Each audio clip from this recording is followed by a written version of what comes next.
All right, hello everybody. So this is going to be a presentation on Newton's third law. Let's get started. So forces. A force is always part of a mutual action that involves another force. So we've talked about forces when we were talking about mechanical equilibrium, when we were talking about Newton's first law, when we were talking about Newton's second law, and now let's talk about it during Newton's third law. Again, it's not going to be the only time that we talk about forces because forces are very important to physics. But in the basic and the simplest of all senses, forces are a push or a pull, but no longer are they just that one action. Now they're part of a mutual action. So a mutual action is an interaction between one thing and another. Okay, so a mutual action is an interaction between one thing and another. So the interaction that drives the nail is the same as the one that halts the hammer. All right, we've probably all hammered a nail in before. So what are the forces that are in this interaction? Well, there's a force exerted on the nail, there's a nail that exerts a force on the hammer, and these are a pair of forces. These are a mutual action pair of forces. So we know that there is a force being acted upon by the nail on the hammer, right? But we also know that the hammer is being acted upon downward on the nail. So we're going to talk about how to identify these two forces. So Newton's third law states that when an object exerts a force on a second, the second object exerts an equal and opposite force on the first. So if we were to look at this GIF of this woman shooting a gun, right, we know that there has to be a force in order to exert an acceleration on the bullet. Now this force is going to be equal to a force that is also acting opposite that, just from Newton's third law. So that's why we get those kickbacks when we shoot a gun, right? There's also a reaction force, which we're going to talk about in just a minute, of this weapon, or really any object. Okay, so again, Newton's third law states that when an object exerts a force on a second, the second object exerts an equal and opposite force on the first. So Newton's third law describes the relationship between two forces in an interaction. So one force is called the action force, okay, the action force, and the other force is called the reaction force. So neither force exists without the other, so they are both equal in strength and opposite in direction, and they occur simultaneously or at the same time. So we see those two objects. Let's just look at the pool ball and the other pool ball. Okay, so there is an action force on the white pool ball, on the red pool ball.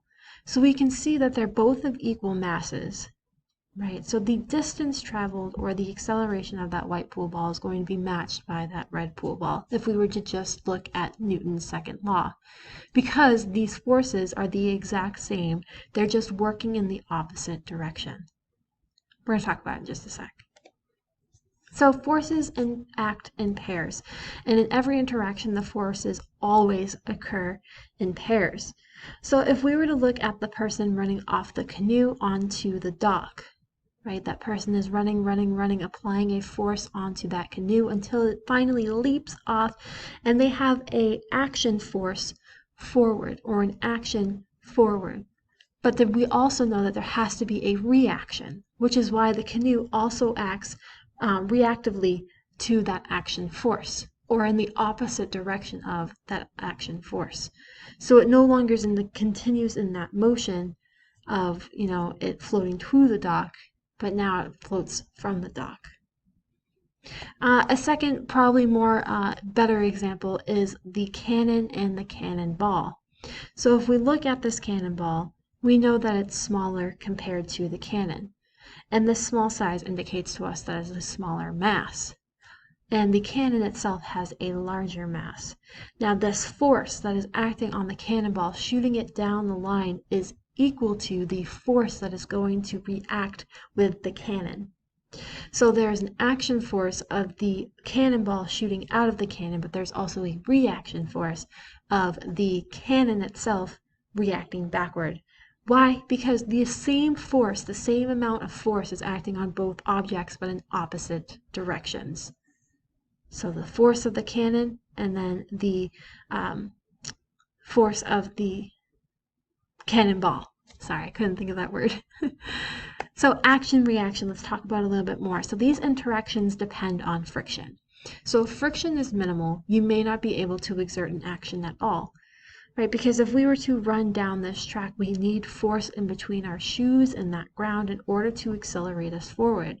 So without this action force, like if we don't have enough friction in order to even get this action force, then there would be no reaction force, and therefore there would be no resulting forward motion. So if we were to step out onto the ice where there's not a lot of friction present, then that action force may not even show up at all, and therefore there might be no reaction force, and therefore we would not be in that forward motion.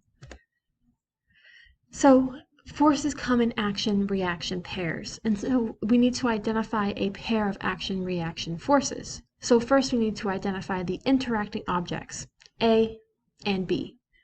So we have an action, you pushing down on the ground, but there's also a reaction to that. The reaction is the ground pushing back on you. Again, there's the same amount of force there, it's just acting in opposite directions. So if the action is A on B, the reaction is B on A. And we're going to practice this in our classwork today. So the action and reaction forces are stated in the form action, reaction. So action is object A exerts a force on object B, and the reaction is object B exerts a force on object A. So if we were to look at this example again, the action is you pushing on the ground. The reaction to that action is the ground pushing on you. Again, the forces, they're the same magnitude, so they hold the same value or the same strength, but they're acting in opposite directions. So sometimes it can be hard to identify the pair of action and reaction forces in an interaction, because sometimes it's not like immediately obvious like what is going on, especially when something is falling. So for example, what are the action and reaction forces in the case of a falling coyote? Well, it's kind of hard to tell, but we basically just say, go off this one principle. If we call the action Earth exerting a force on the coyote, or gravity, right, the weight of the person acting down is caused by Earth's gravitational field, gives us weight.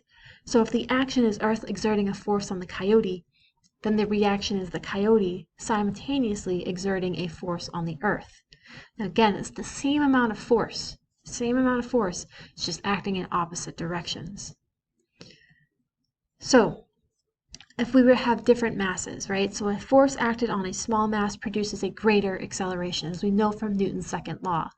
Then the same force exerted on a large mass would result in a larger acceleration. So if we were to look at Earth, right? Earth has a large mass, so we don't expect a large acceleration from it.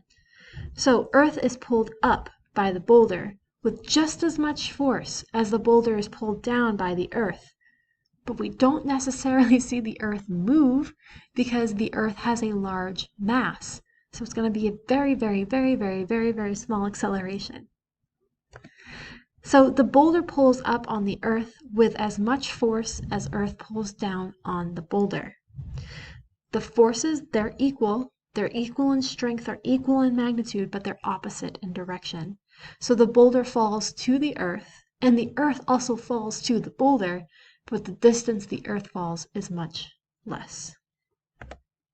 So although the pair of forces are the same, the masses are very, very different, as we've seen, right? With the cannonball and the cannon. So this is all from Newton's second law. So acceleration is directly proportional to the net force, and it is inversely proportional to the mass. So if we have a large massed object, then we expect a small acceleration. If we have a small mass, then we expect a large acceleration.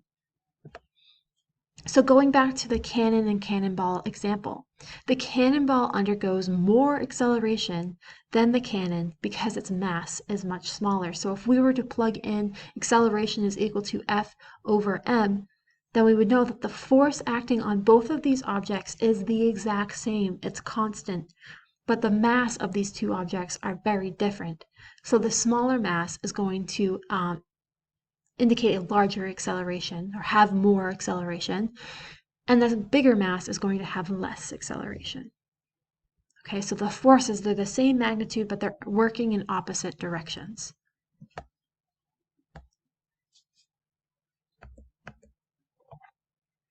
So now we're going to talk about lift. So Newton's third law describes how a helicopter flies. So the blades force air particles downwards. So you see those rotating blades?